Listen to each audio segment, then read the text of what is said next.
I'm Kent Ingle, and you're listening to Framework Leadership, a podcast about how to bring your personal life, your organization to the next level. Today, I'm sitting down with Ian Cron.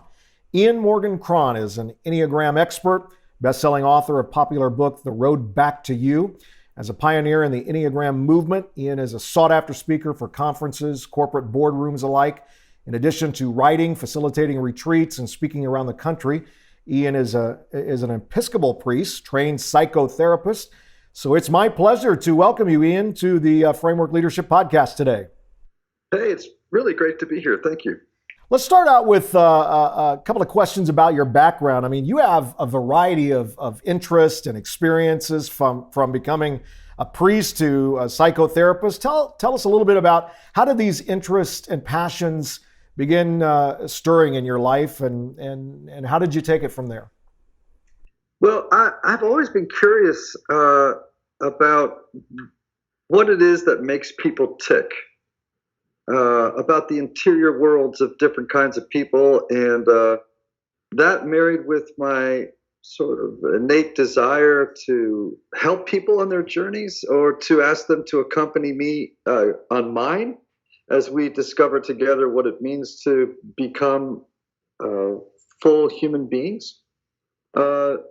I oftentimes say that I have a portfolio life. I get to do, I have a bunch of different things, fill a bunch of different roles.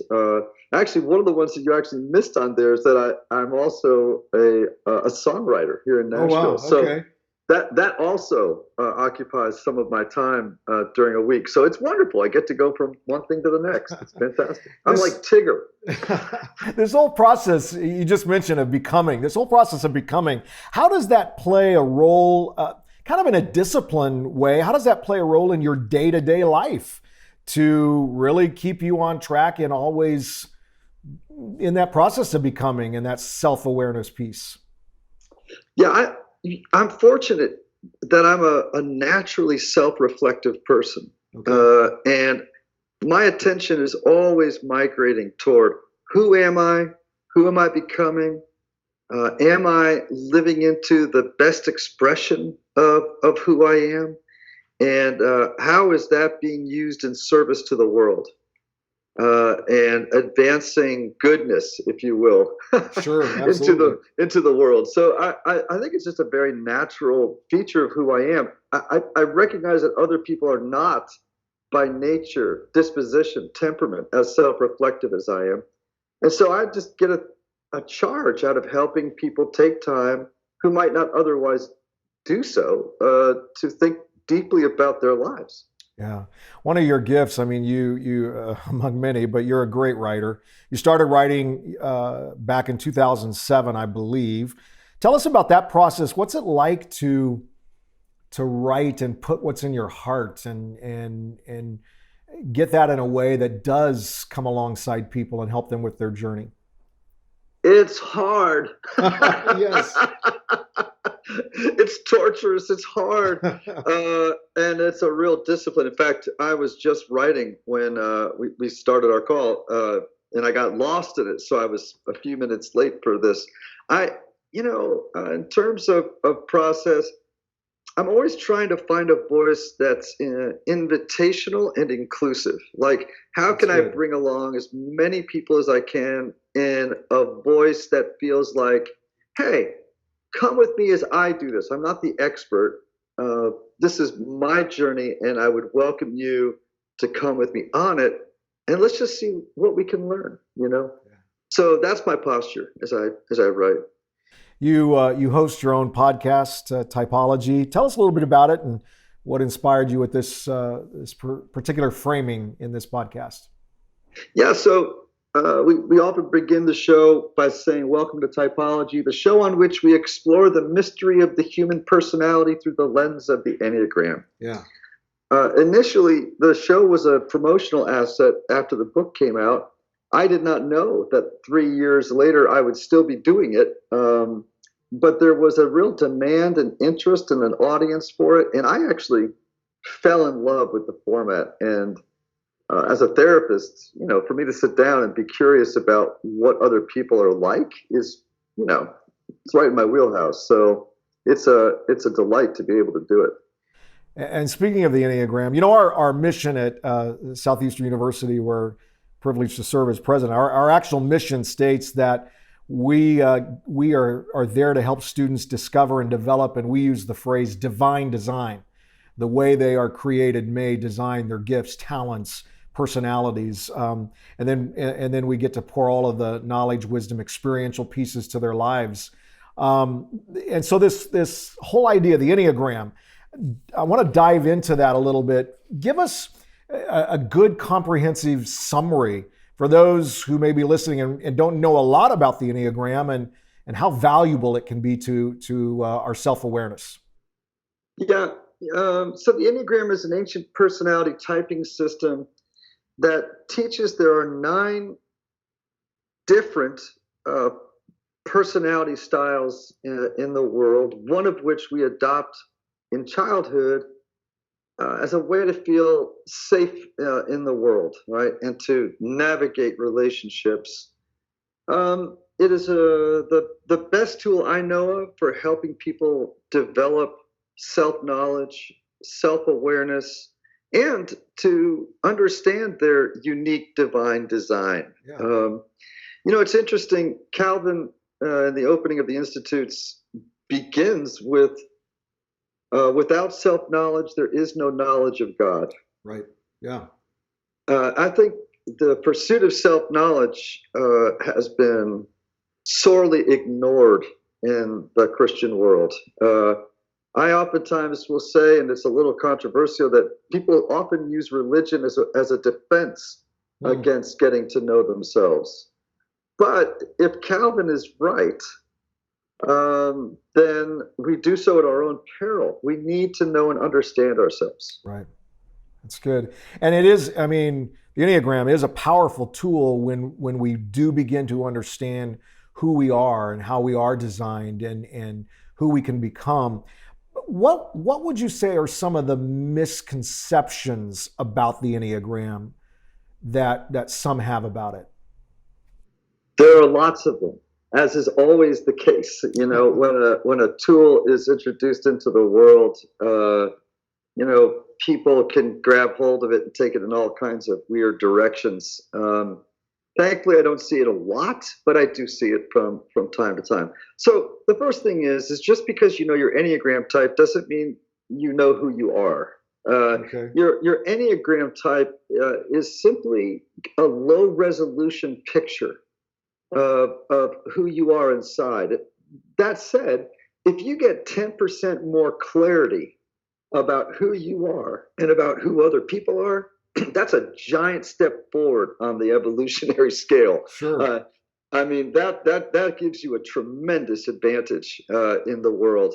I would say that a mistake people make with the Enneagram is they will use it as a way to dismiss other people. So for example, if I were to say, "Oh, stop being such a 6 or stop being such a 3," to me that's weaponizing knowledge that you have now about other people, rather than using the Enneagram for what it's intended, which is as a tool to encourage and understand other people as they go on their own journey toward becoming healthier people bearing the image of God well in the world. Yeah. I want to go back to something you said just a couple of minutes ago about Christians avoiding understanding themselves. Mm-hmm. Why do you think that is? What's behind that? Yeah. Well, we're not made of glass, right? We can't see into ourselves. The journey of developing self-knowledge is a difficult one. If you think about it, next to God, the greatest mystery you have to face every day is you. Yeah. Right. Right. And so gaining self-knowledge is also difficult because the unconscious mind has a way of distracting us and getting us to look away from those darker aspects of who we are that make us feel uncomfortable, right? Right. So one of the beautiful parts of the Enneagram is it not only reveals what's best about you, but also what's worst about you, right? It reveals how your blessing is also your curse, and how your curse is also your blessing. So I love it for that reason, that it gives a very rigorously honest assessment of people. But most of us would like to go about our business not having to engage with the shadow side of our type. So I think oftentimes people will use religion as a way of defending themselves. It's like, I'm just going to focus everything on following Jesus and getting to know God. Well, I'm all about that.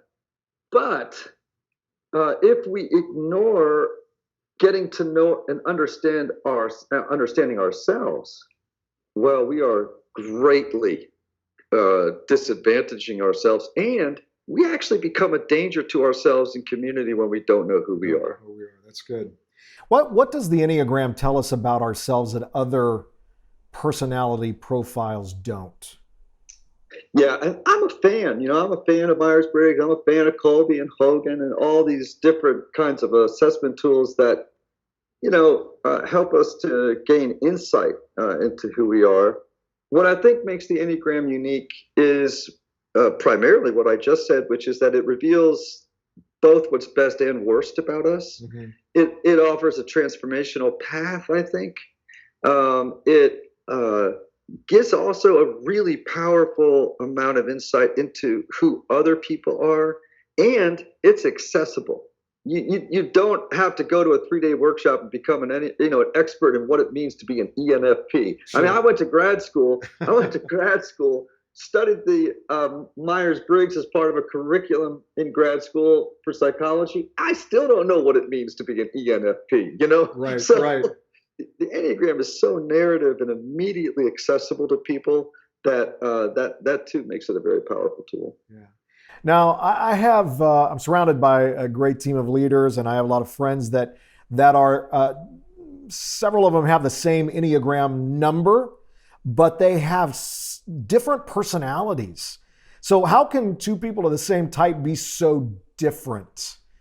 Yeah, it's a great question. I often say it's like the color spectrum. There are a million variations on red or blue or green, but they're all, red. They just happen to be different expressions of red.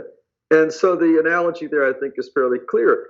You can have 2 5s, but both will be their own unique shade with its own contrast, its own hue.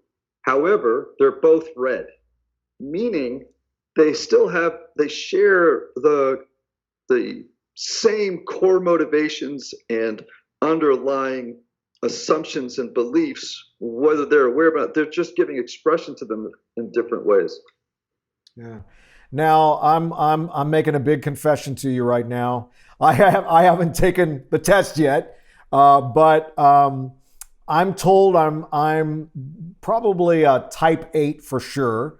And so I'm asking, as a leader, what do I need to be aware of being this type, especially in relationally approaching solutions? Because, type 8, we're driven in many ways to we're going to get right at this immediately. This is how we're going to, approach this solution. I mean, all of those kinds of things.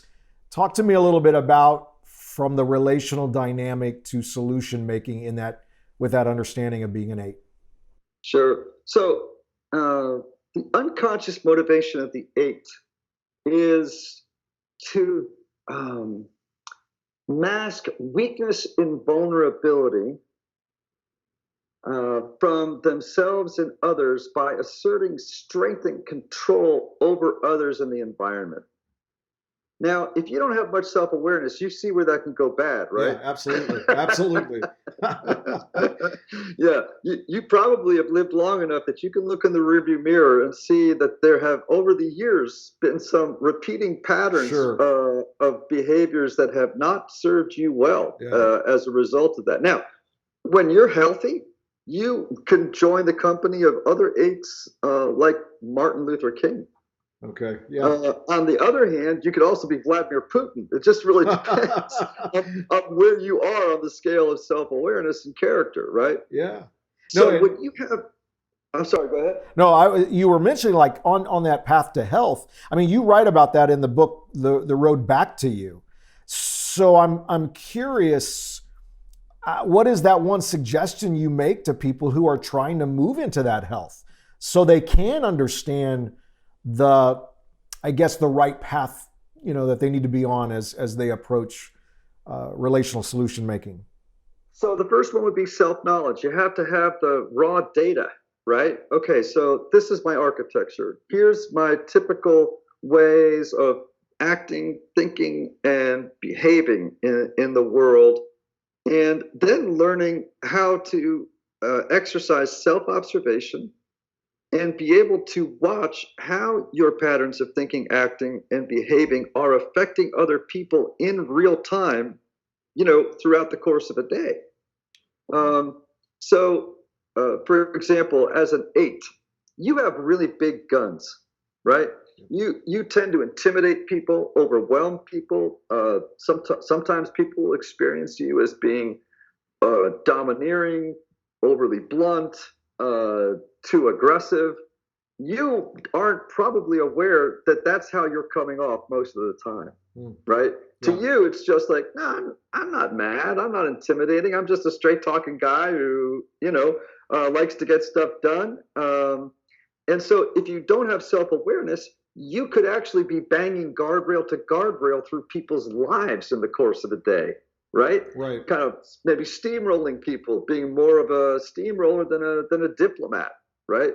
Sure. So for you, if you have some self-awareness and some skills of self-observation, you can step back from those patterns and say, okay, in this moment, in this conversation, in this negotiation, in this work, how do I need to bring to the fore that which is best about me and make sure that those darker aspects of my personality don't take charge? So I think that's a large part of it, right? Yeah, absolutely. A couple more questions, and then we'll close it out with our fire round. Really appreciate you taking time today to talk with us. You recently released an online Enneagram course, helping people discover and become their best selves. How does the Enneagram play a role in true leadership development? Oh man, I got to say, most of my time is dedicated toward corporate work. So I'm oftentimes working with CEOs and their senior management teams of, Fortune 200 or 500 companies. So here's a big one. I oftentimes tell leaders, one of the worst mistakes a person in authority, a leader, can make is to presume that their way of seeing the world is normal. If the Enneagram is right, there are 9 kinds of normal. Everybody sees the world through a different lens. They make decisions on the basis of different ways of seeing the world. They relate to people as through the lens of that's unique to their type.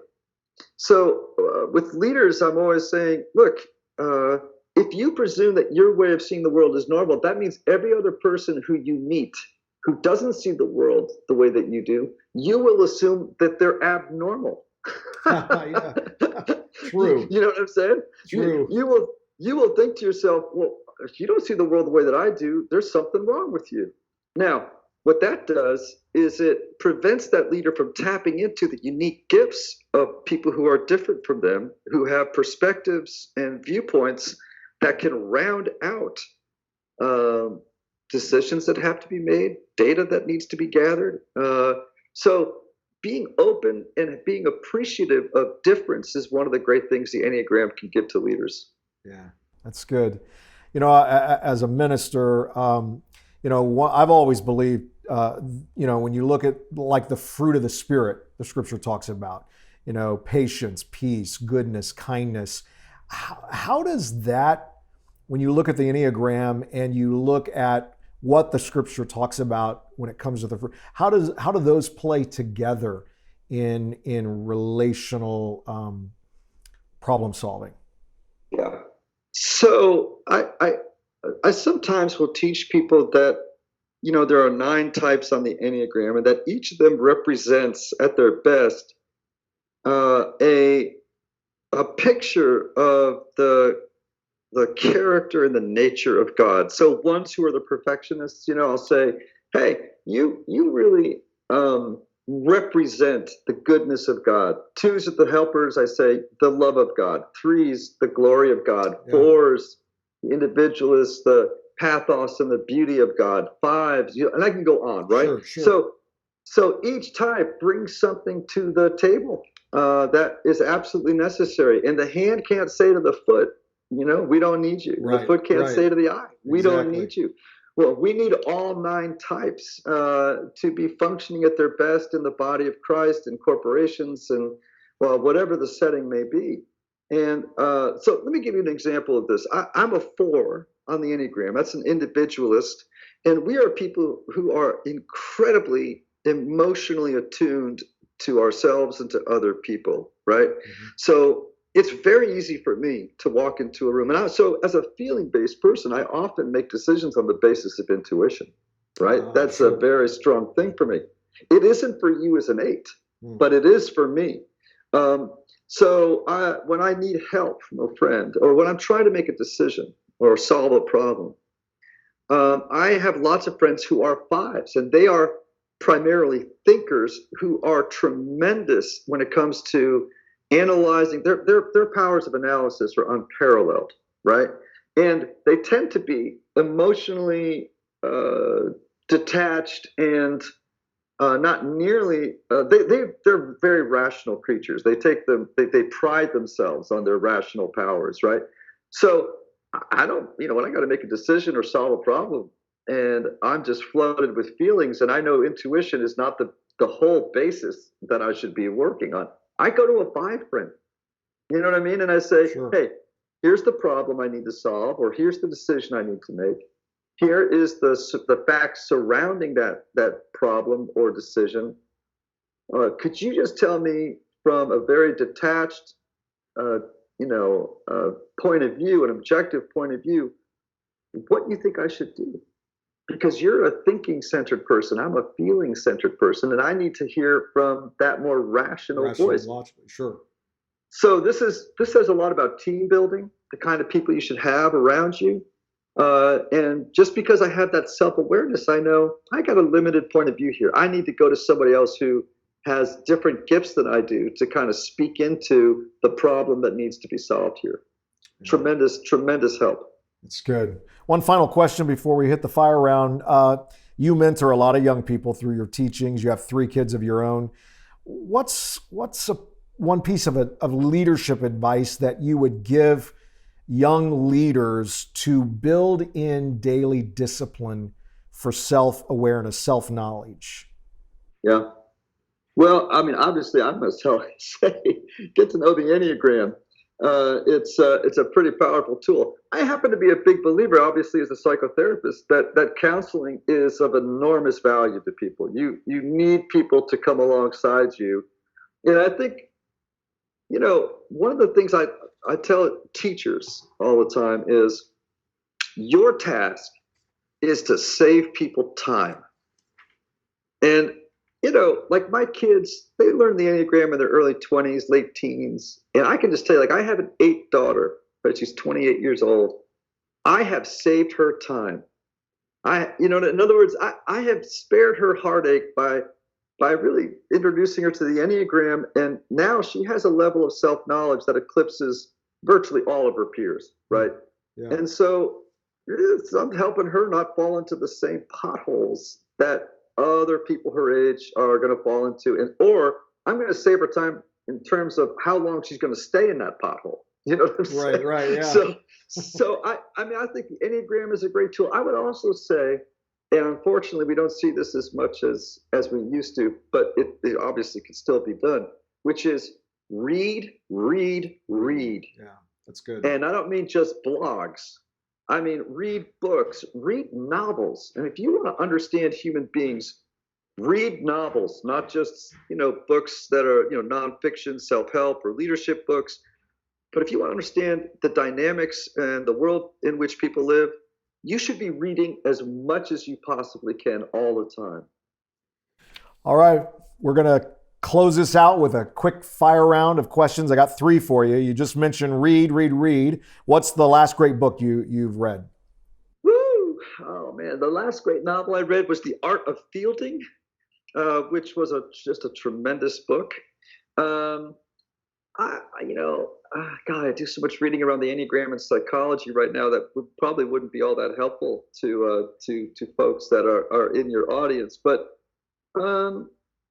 I think another great book that I've read recently. There's a book by a guy named Robert Johnson called Owning Your Shadow, which I found very good. It's a very short book.